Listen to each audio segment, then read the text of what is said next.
Hello everyone, we're back.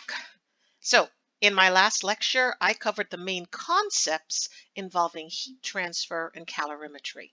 We looked at the equations, we looked at the concepts, we looked at two types of calorimetry, constant pressure calorimetry for reactions in solution and constant volume calorimetry for combustion reactions. And now we're going to put some of those concepts into practice by doing, yep, there it is, calculations.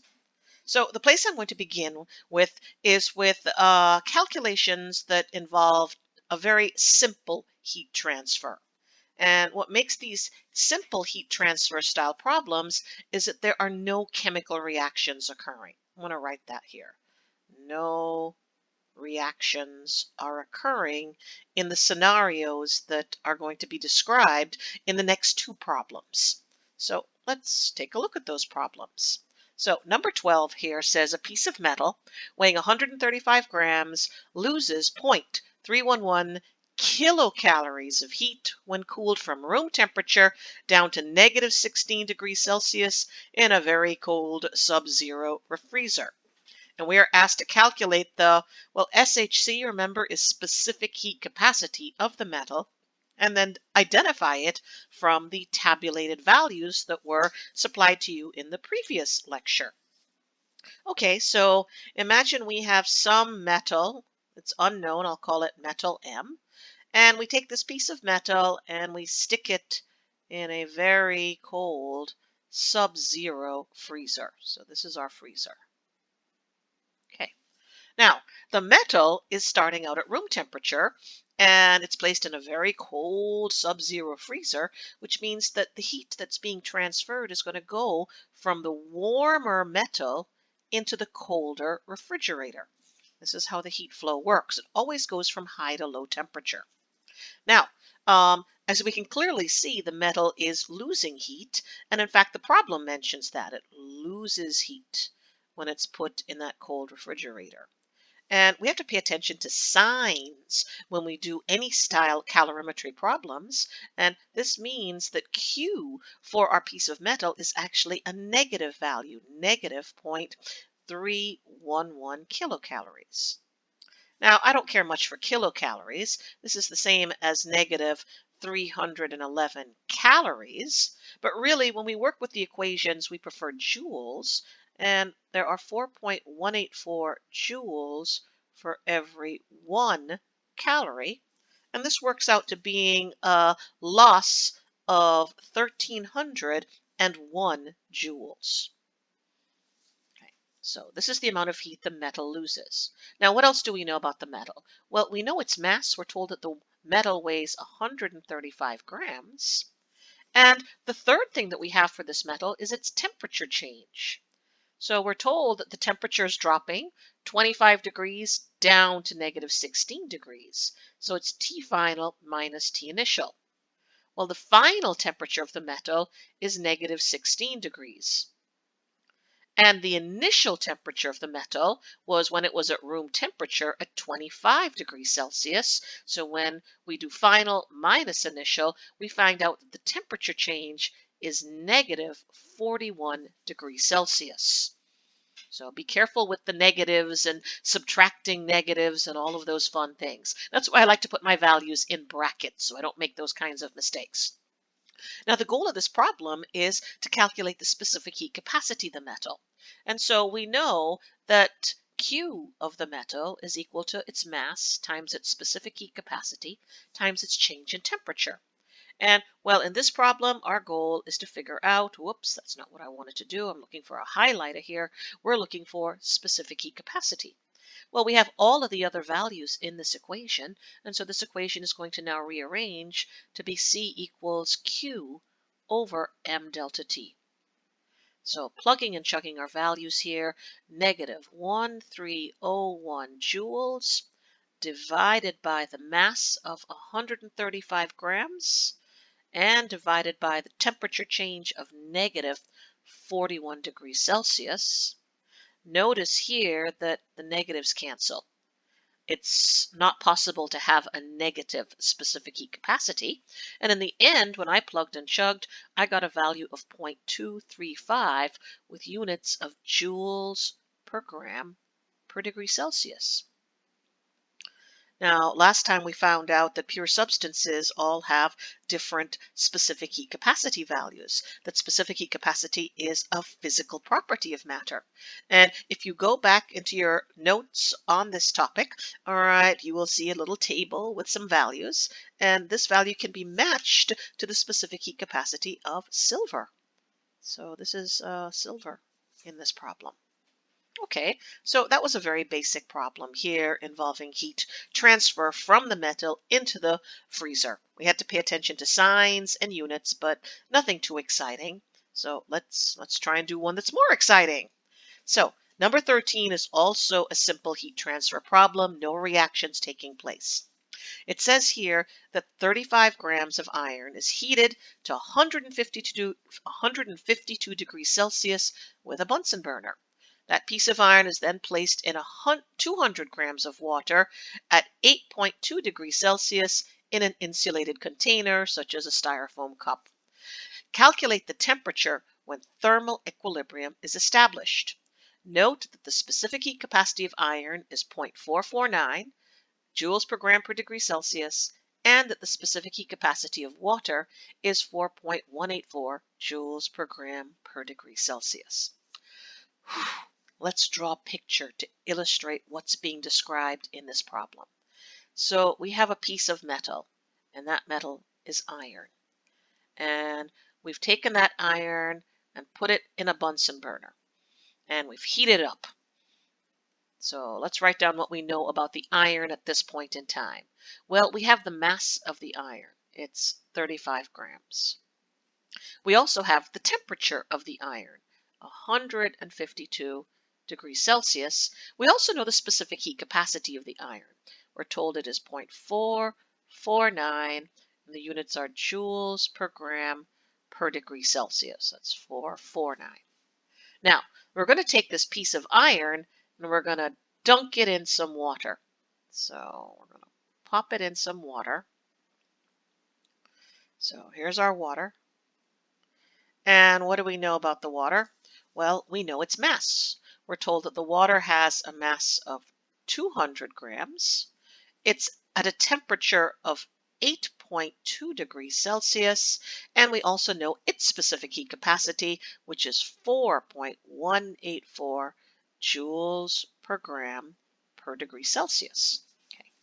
Now, when we drop the iron in the water, there's no chemical reaction between iron and water, but there is going to be a transfer of heat.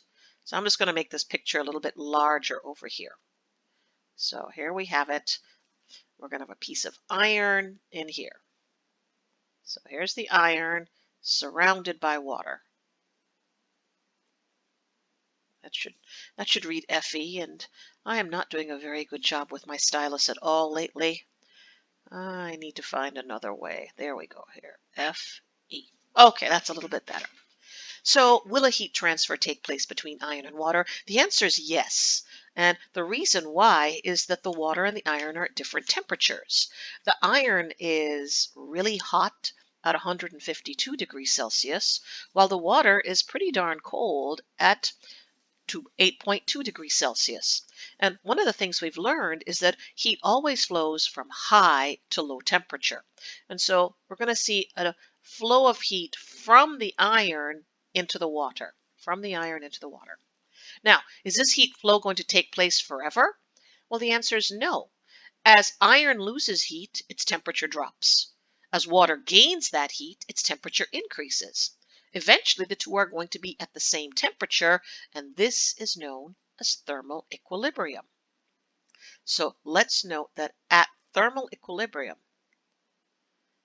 the temperature of the iron equals the temperature of the water.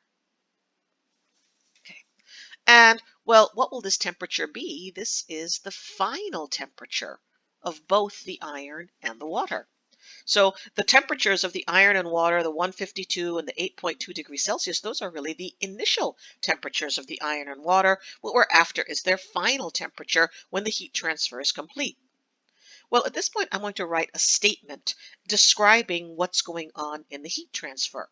We can see that iron is losing and water is gaining. So I'm going to write that the heat lost by iron ends up going into the water. It becomes the heat gained by the water. Okay, well, now let's put that in a more mathematical sense. Heat is Q, Q iron, and over here, Q water. I'll use a W for water. Now, since heat is being lost by iron, heat is negative for iron, but it's positive for the water, and these have to be equal to each other. Now, we know that heat lost or gained by a substance can be calculated using mc delta T. So negative Q iron could be written as negative mass of iron times specific heat capacity of iron times the change in the temperature of the iron. And on the other side of the equation, well, Q water is the mass of the water times the specific heat capacity of the water times the change in temperature of the water.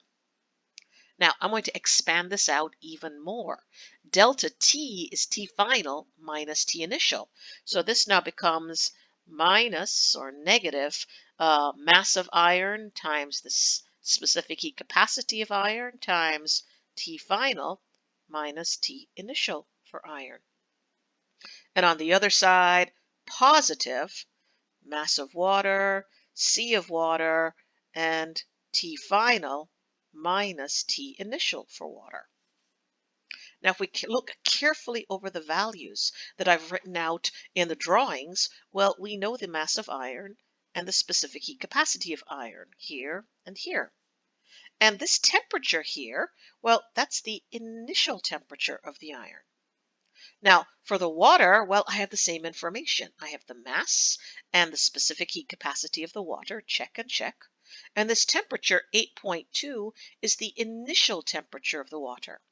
So that means there's only one unknown in the equation, and that's T final, which is the same for both iron and water when thermal equilibrium is established. And so now this becomes an algebra problem where we rearrange and solve for T final. Well, let's take a look at how we might do that. Well, we have the mass of iron as 35 grams times the specific heat capacity, 0.449 joules per gram per degree Celsius, times T final minus, well, T initial, 152 degrees Celsius. And on the other side, we have the mass of the water, which is 200 grams, times 4.184 joules per gram per degree Celsius. We're going to multiply that by T final minus, well, T initial for water is 8.2 degrees Celsius. Now, just so you don't make yourself crazy, let's take a look at our units. Grams here cancel with grams here. And joules per gram per degree Celsius cancel with joules per gram per degree Celsius. So what's the only unit left? Degrees Celsius. That's the only unit left, and that's what we're solving for, a temperature, a final temperature. Okay. Now, if you want to work this out the easiest way possible, multiply the mass times the specific heat capacity on both sides.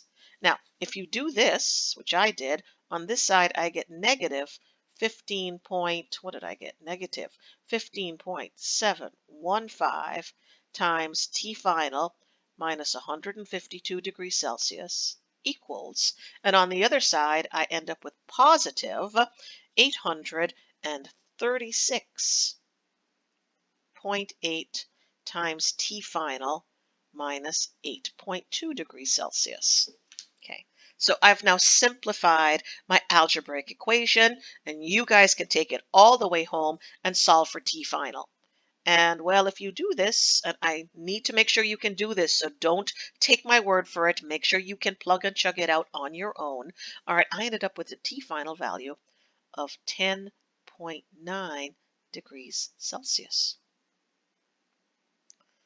And let's not just take this calculated answer at face value. Let's stop and think, does this value make sense given the description of the problem?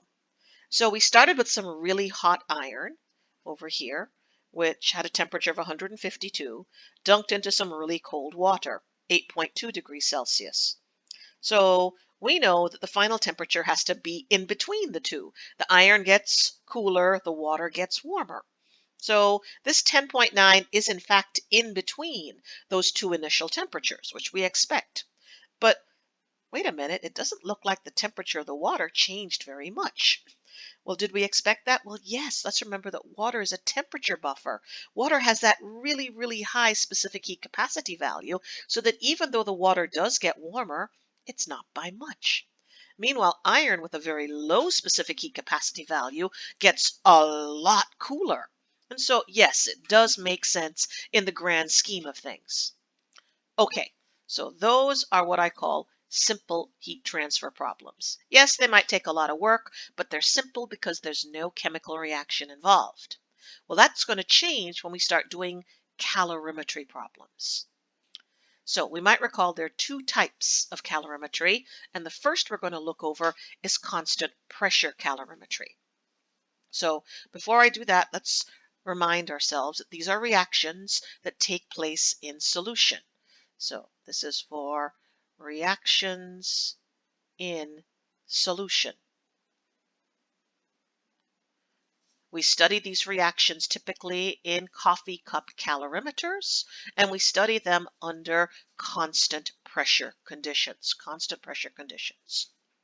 So a typical problem, all right, involving constant pressure calorimetry is either a problem where we're going to solve for a solution's change in temperature, or we're solving for the delta H value for a chemical reaction. So let's think about this. In these problems, we have a reaction that is taking place where? In a solution. So you might remember a similar diagrams I should say, in the previous lecture. Now, the reaction that's taking place could be exothermic or endothermic. So unless we have more data, heat is either going from the reaction to the solution, or heat is going from the solution to the reaction. All right, that's the heat transfer that's taking place. Now, when the heat transfer takes place, one way or the other way, what we do is we monitor the solution temperature. And the solution temperature could go up, the solution temperature could go down, but that's our goal, to monitor the solution temperature. So typically, if we are collecting data, the important data for us to collect is the change in temperature of the solution. We're also going to need to know the specific heat capacity of the solution, and let's remember that's very similar to that of water. We also need to know the mass of the solution, and we might remember that the mass of the solution is total mass of everything combined. Now, if we have these values, we can then use these values to calculate Q solution. And how do we do that? Well, we simply use the expression Q equals mc delta T. Okay. Now, once we have figured out Q solution, the next step in the problem would be to get Q reaction. Now, that's an easy step because all we do is a sign change. In other words, if Q solution is positive, Q reaction is negative. If Q solution is negative, Q solution is positive. So all we do is we flip the sign. Flip sign. Okay. Now, from Q reaction, we can then get delta H for the reaction, which is commonly what we do in these types of calculations. Now, to get from Q reaction to delta H reaction, we are going to have to examine that reaction more closely and do some stoichiometry. So our last step involves stoichiometry here. Okay. Now, if an algorithm, which is what I've really outlined here, can go in one direction, it could also go in the other direction. So it's also possible to start with delta H reaction and get Q reaction. From Q reaction to flip the sign and get Q solution, and from Q solution to work backwards and get, well, typically delta T solution. So I find that these types of problems will be asking you of one of two things. Either your goal is to get delta H for the reaction, or your goal is to figure out the temperature change of the solution. Now, if you're asked for delta H, your starting point is with delta T, C, and M. If you're asked to delta T, well, your starting point is at the other end of the problem or with delta H. So you have to ask yourself, well, which direction am I going as I solve these problems? Okay, so now that I've outlined the main ideas in these calculations, let's do some calculations. So number 14 reads, when 33 milliliters of 1.5 molar hydrochloric acid and 42 milliliters of 1.3 molar sodium hydroxide are mixed together in a coffee cup calorimeter, the solution temperature rises from 25 to 31.9 degrees Celsius. So what's this data for? Delta T. Given that the final solution density is 1 gram per milliliter and has a specific heat capacity of 4.18 joules per gram per degree Celsius, what's our goal? To get delta H for the reaction that's taking place between the acid and the base. So it's this neutralization reaction here that we want to get delta H for. So we want delta H, and so our pathway is in this direction, left to right towards delta H. So I'm going to start, as I always do, almost always do, by drawing a picture illustrating the problem. So imagine we have a coffee cup calorimeter, and we're mixing solutions together. And what are the solutions we're mixing together? Well, we're mixing some acid and some base. These are the two solutions that are being mixed together. And well, we have some information about them. I have 33 milliliters of the acid, 42 milliliters of the base. I also know their concentrations, 1.5 molar and 1.3 molar. Okay. Now, I'm not going to worry about the reaction at this point, not at least from a stoichiometric purpose, but I'd like to think about what's taking place in that coffee cup calorimeter. And so these two substances are reacting. So there is a reaction taking place. And what is the reaction that's taking place? It's this reaction. This is the reaction that's taking place in the solution. Obviously, I'm not going to write that out. I certainly don't have space to write that in my little teeny tiny cup. But yes, this is the reaction that is taking place in the solution. So I'm going to write that here. Reaction right here. Okay, now what we do, of course, in this scenario is we monitor the temperature of the solution. So here's our thermometer in the solution. And well, what did we learn? Well, we learned that the solution temperature rises from 25 to 31 degrees Celsius. Okay, so the temperature of the solution is going up. Now, let's think about what that means. If the temperature of the solution is going up, is the solution gaining heat or losing heat? Well, the solution must be gaining heat. Where is it getting the heat from? It's getting the heat from the reaction. And so in this case, heat is going from the reaction into the solution, which is why the solution temperature goes up. Okay. Now, let's write down the data we have for the solution. Well, we know the solution temperature is rising, and we know the initial and the final temperature, which means we can get delta T of our solution. So delta T of our solution is the final temperature, 39.1, minus the initial temperature, 25 degrees Celsius, or it is rising 6.9 degrees Celsius. Okay, so that's the first thing we have about the solution. Now, another bit of information we have about the solution is its specific heat capacity, C. So C, oops, that's kind of a big C. Here we go. Let's try that again. So C solution, that wasn't much better, is equal to 4.18 joules per gram per degree Celsius. So I have delta T, I have C. Well, I need one more quantity to get the ball rolling, and that is M solution. Now, what is the mass of the solution? Now, let's remember that M solution is the total mass of everything combined in that cup. So it's the total mass. What's the total mass of everything in this cup over here? I don't know what the total mass is. Okay, well, the total mass is going to be the mass of the solutes plus the solvent, everything together. Now, we're not given the mass of the HCl, and we're not given the mass of the sodium hydroxide that was mixed together, but we were given their volume. We have 33 milliliters of HCl and 42 milliliters of sodium hydroxide. Now, if we put those together, we have the total volume of the solution. And the total volume can be converted to total mass if we know the density of the solution, which is right here. So the total mass of the solution is going to be equal to the total volume of the solution multiplied by the density of the solution.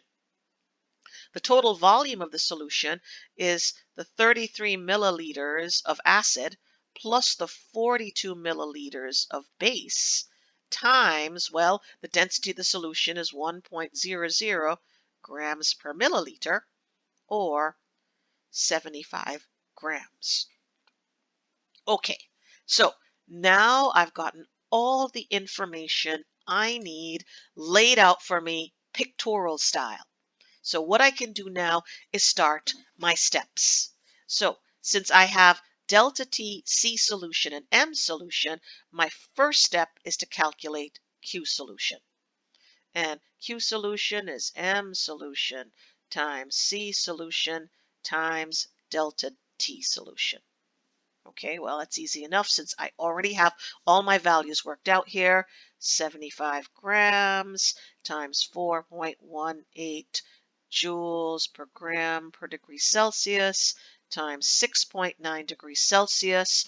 I know we should end up with 2 sig figs, but let's worry about sig figs at the end. We'll drop it down at the end. And when I plugged and chugged this out, I got positive 2,163 joules.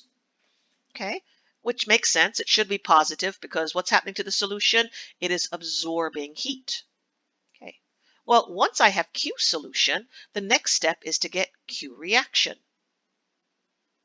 And well, that step's easy. If we go back to my little algorithm here, how do we get from Q solution to Q reaction? We just flip the sign. And so that means Q reaction is equal to negative 2,163 joules. Now, our third step is going to take us from Q reaction to delta H reaction. So our goal is to now get delta H reaction. And again, I'm going to back it up here. To get from Q reaction here to delta H reaction here, we do stoichiometry. Now, when we do stoichiometry, what do we need? We need a balanced equation. Balanced equation, get moles, do conversions. So let's do that. All right, well, we need a balanced equation. And what's the balanced equation for the reaction that's taking place? Oh, it's that thing I highlighted in green. And so over here, the reaction that we're looking at here is the reaction between hydrochloric acid and sodium hydroxide, yielding sodium chloride and water. Classic double displacement neutralization reaction, and we want delta H for this reaction. Okay, now we don't have delta H, but we do know Q reaction. We have worked out Q reaction to being negative 2,163 joules. And I'm actually going to use kilojoules because in the end we do want delta H in kilojoules. So this is Here, let's do that over here. This is the same as negative 2.163 kilojoules, and that way I can be a little cleaner and tighter over here. There we go. Q reaction equals negative 2.163 kilojoules. And there is a 1 here. Okay. Now, I do have some information about the HCl and the sodium chloride. So we know their concentrations, 1.5 and 1.3 molar respectively. We also know the volumes used, 33 milliliters and 42 milliliters. So if we know the volume and the molarity of a solution, what can we get? We get moles. Remember, this is stoichiometry. After we have the balanced equation, we get moles. So we'll convert milliliters to liters, and then we're going to multiply molarity times volume. And molarity times the volume in milliliters is going to give me 0.0495 moles of HCl and 0.05, where's my number, 46 moles of sodium hydroxide. So which of these two reactants controls the amount of heat? Well, let's remember it's always the limiting reactant that controls every aspect of the reaction. So looking at these two mole quantities, all right, which one is the limiting reactant? Well, let's notice that this reaction has a 1-to-1 mole ratio. And so in this case, it's one of the few cases where it's going to be this easy. The limiting reactant is HCl and the excess reactant is NaOH. Okay. Now, in most stoichiometry problems that we do, all right, we would then take the limiting reactant moles and use them to calculate Q reaction. And the way we calculate Q reaction from moles of the limiting reactant is to use the ratio. And that ratio we get from the thermochemical equation, where for every 1 mole of HCl that reacts, the amount of heat that is released is delta H. And so the ratio here is 1 mole of HCl, all right, well, we don't know that quantity, but that quantity is the quantity we're looking for, which is delta H reaction. That is what would be used as our mole ratio. So we're going to take our 0.0495 moles of HCl, we're using HCl because it's our limiting reactant, times delta H of our reaction for every 1 mole of HCl, which came from the thermochemical equation. And this would give us Q reaction, except we know what Q reaction is. It's 2.163 kilojoules. And so all we have to do is take this equation and rearrange it to solve for delta H reaction. And it looks like I have just enough space to do that. As it turns out, delta H reaction, when calculated, is negative. And at this point, I'm going to think about sig figs. Technically, at this point, we should have 2 sig figs. I end up getting negative 44 kilojoules as delta H for the reaction.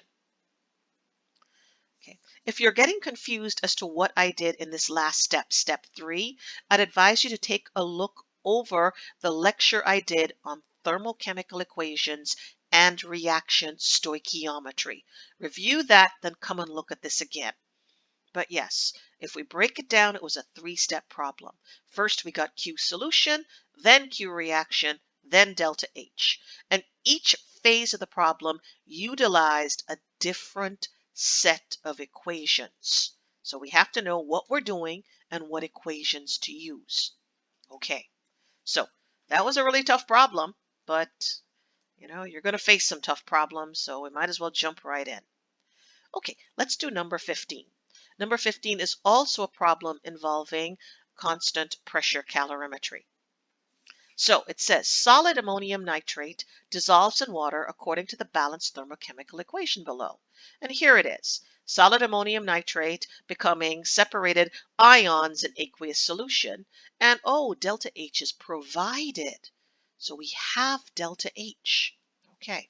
Notice that delta H is positive. So is this an exothermic or endothermic process? It's endothermic. Okay, so moving on.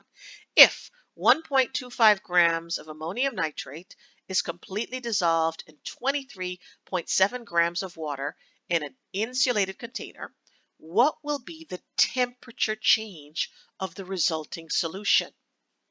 And we are told to assume that the specific heat capacity of the solution is 4.18 joules per gram per degree Celsius. So I want to go back to that problem map and to note that in this problem, we know delta H for the reaction. It's that positive 26 kilojoules. But in this problem, we're after the temperature change of the reaction, we're looking for delta T. And so really we're going in this direction from right to left, from right to left. Either way, let's draw a picture. Let's draw a picture. So we're back here now. So in this problem, we're taking some ammonium nitrate, NH4NO3 solid. How much? 1.25 grams of it. And we're dumping it in some water.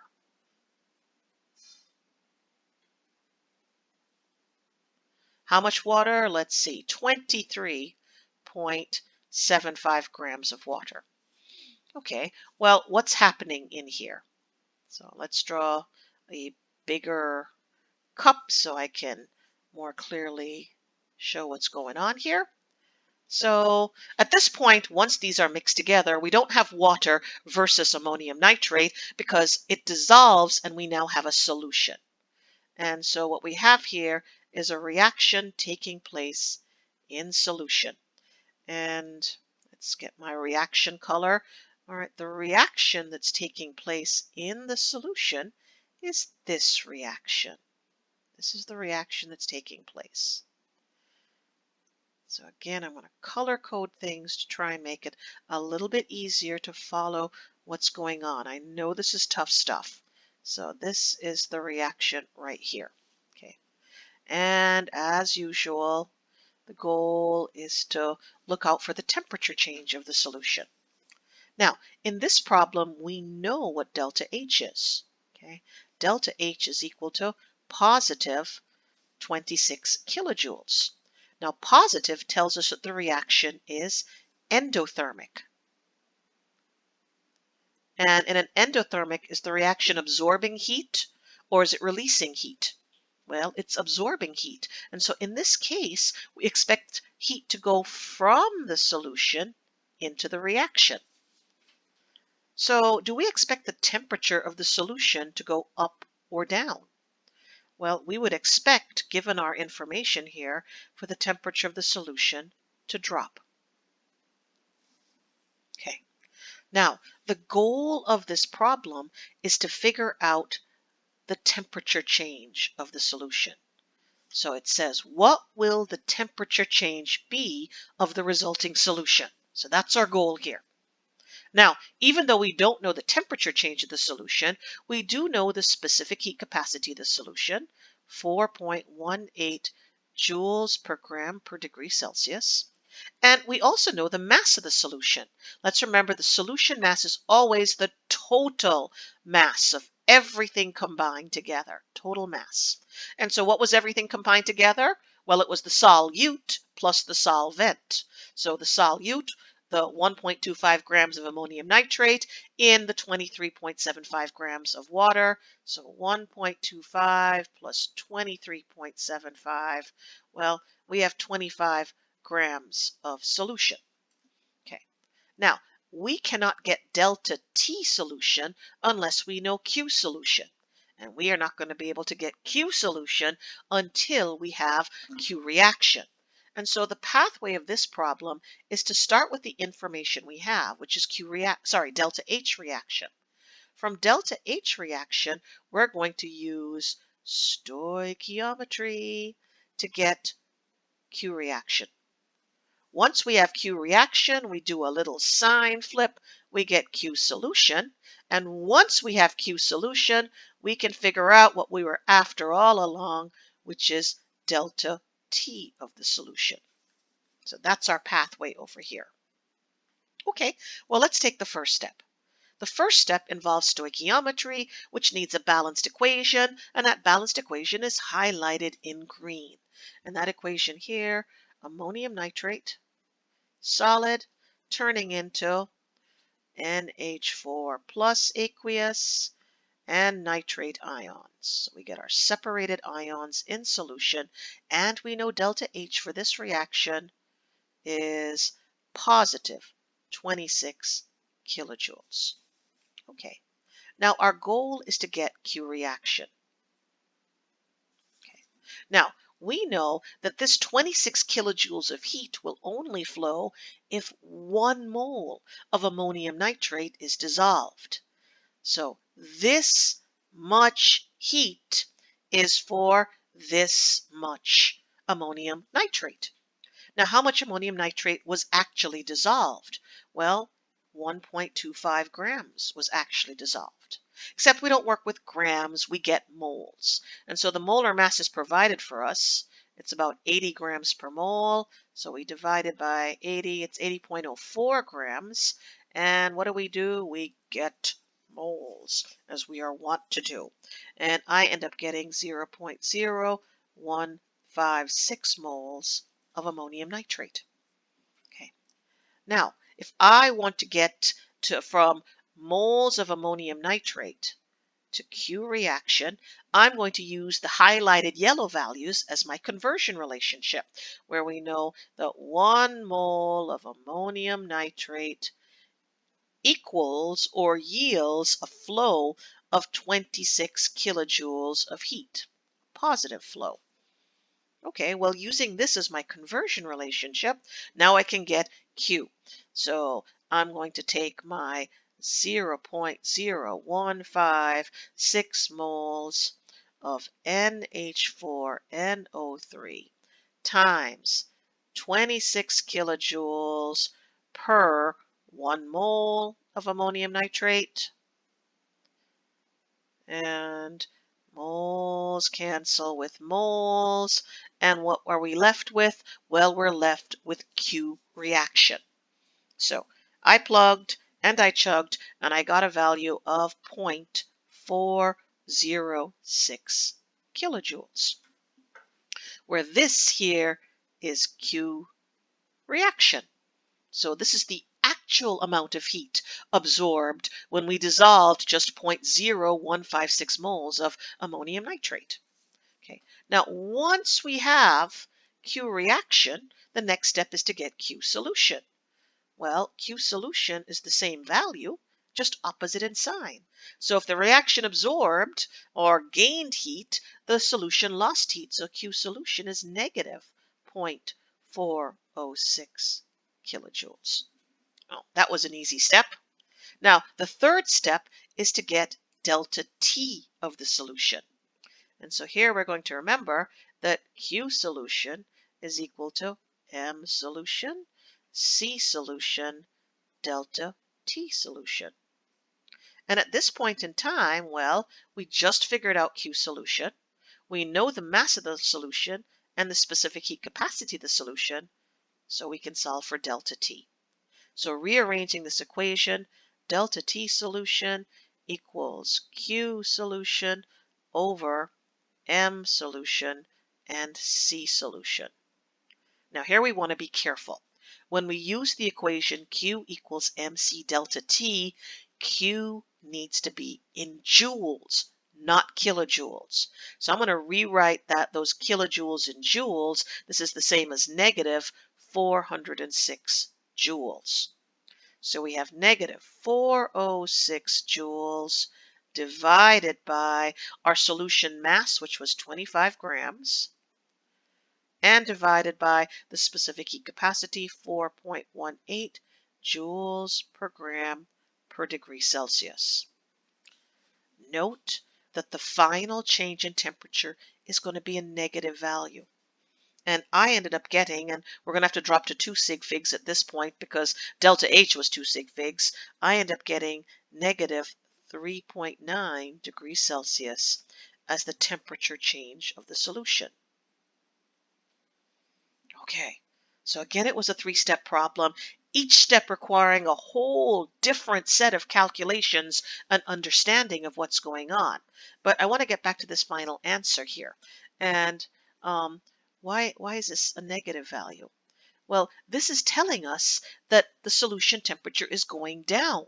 So this tells us that the solution temperature is falling by 3.9 degrees Celsius. So if the solution temperature was originally room temperature, 25 degrees Celsius, it would fall to about 21 degrees Celsius. If the solution was initially at 10 degrees Celsius, it would fall to about 6 degrees Celsius. So that's what that negative is telling us, that the solution temperature is going down. Okay, so now we've done two problems illustrating the main ideas involving constant pressure calorimetry. But there is another type of calorimetry, and that other type of calorimetry is constant volume calorimetry. Oh boy. So constant volume calorimetry, let's do a quick reminder here, is studying reactions under constant volume conditions. But what kind of reactions? All right, this is for reactions that are combustion reactions. So we use this primarily to study combustion reactions, whereas constant pressure calorimetry was for reactions that took place in aqueous solution. And let's also remember that these reactions are always exothermic. And we study these reactions not in coffee cups, but in a bomb calorimeter. And in the problem map section below, I have essentially a crude sketch of a bomb calorimeter. So let's think about what happens when a reaction takes place in a bomb calorimeter. So what we do is we weigh out some sample and put it in the sample cup. And we make sure that there's plenty of oxygen, O2, always excess oxygen, and, well, a combustion reaction takes place. So we have a reaction. Reaction takes place inside the steel bomb. And when this reaction takes place, because these combustion reactions are always exothermic, heat is released. Heat is released. And remember, heat is released not just into the water, but it's released into all of the mechanical parts of the calorimeter. And, well, we do monitor the temperature of the calorimeter, and what we see is, of course, here, let's get a different color pen, is that obviously the temperature of the calorimeter is going to rise when these reactions take place. So typically the data that we collect when these reactions take place is first and foremost the change in temperature of the calorimeter. Okay. Now if we know the change in temperature of the calorimeter and we know the heat capacity of the calorimeter, well, we can use this information to calculate the amount of heat absorbed by the calorimeter. It'll always be absorbed. And to do this, we use the equation Q equals CV times delta T. So not MC delta T, we're using a different equation for constant volume calorimetry. Now once we have Q calorimeter, and Q calorimeter will always be a positive value. It's always gaining heat. Well, to get Q reaction, we just flip the sign. And because these reactions are always exothermic, Q reaction will always be negative. Now, once we have Q reaction, we can then convert Q reaction not to delta H, but to delta E reaction. Not delta H. Delta H is obtained under constant pressure conditions, but as I showed you in the previous lecture, under constant volume conditions, we get delta E and not delta H. And how do we get it? Well, same way as before with stoichiometry. And once again, we can go in either direction. So if we know delta E, we can get Q reaction. If we have Q reaction, we can get Q calorimeter. And if we have Q calorimeter, we can either get delta T or CV. And so in these problems, we're either solving for one of these two values, or we have these values and we're solving for delta E. So we're either going in one direction or the other direction, kind of like the previous types of problems with some slight differences. Okay, so let's now jump in and put this into practice. Let's take a look at number 16. So here we go. Number 16 says when 1.025 grams of naphthalene, formula supplied, burns completely in a bomb calorimeter, meaning we had the naphthalene is the limiting reactant, the oxygen is in excess, and the calorimeter has a heat capacity of 5.11 kilojoules per degree Celsius.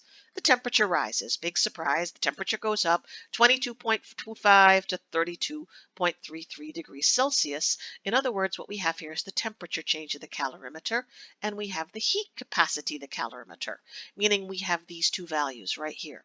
We have the starting point. And the goal is to calculate delta E for the combustion of naphthalene, and here is the reaction for which we want to calculate delta E. Okay, so in this problem here, what we have is the temperature change of the calorimeter. And the temperature change of the calorimeter, final minus initial, 32.33 minus 22.25, or 10.08 degrees Celsius. And we're also told the heat capacity of the calorimeter is 5.11 kilojoules per degree Celsius. Now, if I have these two values, well, what can I use them to do? I can now use these two values to get Q calorimeter. And that's simply taking CV and multiplying it by delta T, or 5.11 kilojoules per degree Celsius times 10.08 degrees Celsius. Celsius cancels with Celsius, and we're going to end up with Q in units of kilojoules. So in this case, when I plugged and chugged it out, I got, and this is a positive value because the calorimeter always gains heat, of 51.5 kilojoules. So that's the amount of heat gained by the calorimeter. Now, where did that heat come from? It came from the combustion reaction, and therefore Q reaction is equal to negative 51.5 kilojoules. Okay. Now, the third step here is to get delta E. Now, we're going to get delta E for the reaction in pretty much the same way we got delta H for the reactions in previous problems, which is via stoichiometry. So for stoichiometry, we need our balanced equation, and it's right there. So the reaction right there, I'm going to recopy down here, C10H8 solid, that's the naphthalene, with 12 O2s, reacting to form 10 CO2s and 4 H2Os. And we're solving for delta E of the reaction, not delta H. Now, what we know is Q reaction. Q reaction being negative 51.5 kilojoules. Okay. We also know that when we burn substances in these bomb calorimeters, we always use an excess of oxygen, which automatically makes the stuff that we're burning the limiting reactant. Now, how much did we burn? We burned 1.025 grams. So we do want to convert this to moles. We always get moles as our first step. Turns out the molar mass of naphthalene is about 128 grams per mole. So we're going to take that and divide by, it's actually 128.17 grams per mole. And when I plugged and chugged this out, 0.007997 moles is the mole quantity of the naphthalene. I'm going to move this a little bit out of the way. Okay. Now, normally when we do stoichiometry, we get from moles to Q reaction using the thermochemical equation. Now, according to this thermochemical equation, for every 1 mole of naphthalene that is burned, all right, the amount of heat released is delta E. Now, we don't have that value, but that's our conversion relationship. 1 mole C10H8 equals this unknown quantity, delta E, for our reaction. And that means we can take our 0.007997 moles of naphthalene, C10H8 times delta E in kilojoules over 1 mole, which we get from the thermochemical equation. And the result of this calculation has to be Q reaction, negative 51.5 kilojoules. So all that's left to do now is to get rid of moles and get delta E. So rearranging this equation here, let's see, how many sig figs should I end up with? Looks like it's going to be 3 sig figs. So the 3 sig figs, when we rearrange this, all right, negative 6,440 kilojoules is my final value. These values you get for combustion reactions will be large negative values because combustion reactions are very exothermic. They release lots and lots and lots of heat. Okay, one more to go. I know this has been a tough lecture. We're almost there. Good job for keeping up. All right, let's just push through and get that last one done, and then you're off to the races to practice. So, number 17. Number 17 here says that the energy of combustion of benzoic acid is negative 26.4 kilojoules per gram. What does that mean? If you burn 1 gram of benzoic acid, you get 26.42 kilojoules of heat. Now, how much are we burning? Well, we're burning 5.23 grams of benzoic acid. And when that happens, the temperature rises from 27.6 to 40.3 degrees Celsius. Now notice that this time we want the heat capacity of the calorimeter. So in this problem, we want CV. We want CV. Now we do know the change in temperature of the calorimeter. That's 40.3 minus 27.6, or in this case, where's my number? 12.7 degrees Celsius. Now, I can't get CV unless I have Q of the calorimeter. And I won't get Q calorimeter unless I have Q reaction. And where do I get Q reaction from? Delta E. So in this problem, let's go back to our pathway. We're trying to figure out CV, which is over here, but we're given delta E. So we're going in this direction from right to left. So let's go back here. So here's our pathway. We know delta E, and that's the energy of combustion. So we have the energy of combustion, the reaction. From that, we're going to get Q reaction. Once we have Q reaction, we flip the sign, we get Q calorimeter. And once we have Q calorimeter, we plug and chug and get the missing value CV, the heat capacity of the bomb calorimeter.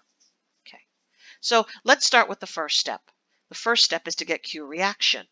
Now, are we going to get Q reaction? Well, like I said before, we have delta E here. And delta E is given to us per gram of benzoic acid burned. So if we burn 1 gram of benzoic acid, we get 26.42 kilojoules. But we're not burning 1 gram. So this means that Q reaction must be equal to delta E, which is negative 26.42 kilojoules per gram. This is delta E right here. And we're going to multiply it by the actual amount of benzoic acid burned, which is 5.23 grams. And note that grams cancel grams. And what do we end up with here? We're going to end up with the actual amount of heat being released by the burning of the benzoic acid. And I did this and I got negative 138.2 kilojoules. Well, once I have Q reaction, I can get Q for my calorimeter. It's positive 138.2 kilojoules. And once I have Q calorimeter, I can now get CV. And that's because Q calorimeter equals CV times delta T for the calorimeter. So we have this value, we have this value. We just need to rearrange and solve for the heat capacity of the calorimeter. And so doing that now here, we're going to get that CV equals Q over delta T. In this case, negative 138.2 kilojoules over our temperature change of 12.7 degrees Celsius. Whoops, that's positive because you can't get a negative value for our answer. And in the end, to 3 sig figs, I get a value of 10.9 kilojoules per degree Celsius as the heat capacity of the calorimeter. Wow. So yes, that was a long lecture, but we did a lot of really excellent problem solving. Hopefully you feel empowered and ready to jump in and try all of the practice problems on this topic from Zumdahl. So good luck, take care, and I'll be talking to you soon. Just one more lecture and we are done with chapter 6, and we've done the hard part now. Okay, great. Take care, everybody. Bye-bye.